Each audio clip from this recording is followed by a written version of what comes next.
Hi, welcome to another video on my channel. Today I'm going to share with you some editing tips for academic writing.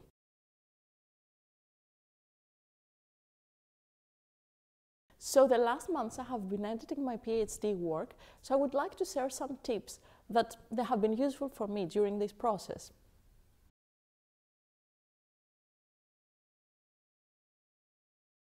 Collaboration is very important during academic writing. I find much easier to spot mistakes in other people's work compared to my own work, so peer help will be very useful when you're writing.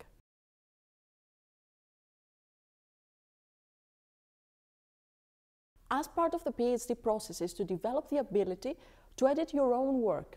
What I found very effective when I edit my own work is actually when I finish writing a chapter, I leave it for a few weeks. I forget that it exists because when I try to edit it immediately after I wrote it, I feel it's a bit of personal. So I still remember what I was thinking when I was writing it. I still feel a bit attached to the text. So I leave it for a few weeks and then I return back to look at it with fresh eyes.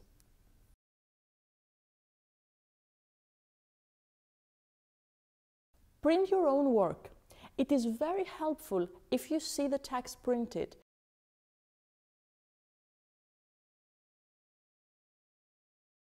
When I started editing my PhD work, I started also developing my own personal code. There were mistakes during my writing that they kept repeating. For example, there were some cases that I used everyday language instead of academic language.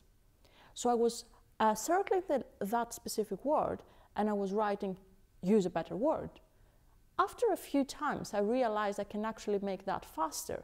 So I started developing a code such as BW for better word or G for grammar mistakes. That saved me so much time when I was editing my work.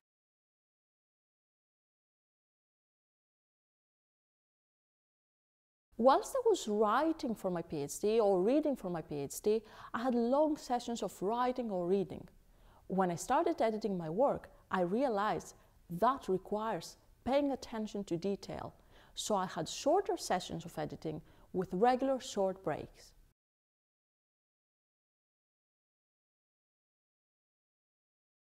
Every time you edit your work, and particularly a long piece of writing such as a PhD, always bear in mind what your readers know at each point of the thesis. So when I was writing my PhD, I started writing it during the first year and I kept editing up to today. So there are parts of the thesis that I moved from chapter 2 and I moved them to limitations chapter, etc. So when I read it again, or when I read it as the author of the thesis, there are points that I assume that my readers have a specific knowledge. But actually, you should start your thesis from the beginning to the end, always bearing in mind what you have already told your readers up to that point. You shouldn't assume that your readers know something or remember something that they read 5 chapters before. That was the video. I hope you liked it. If you would like to hear more about editing tips, studying skills, or educational research, please subscribe to my channel. Thank you.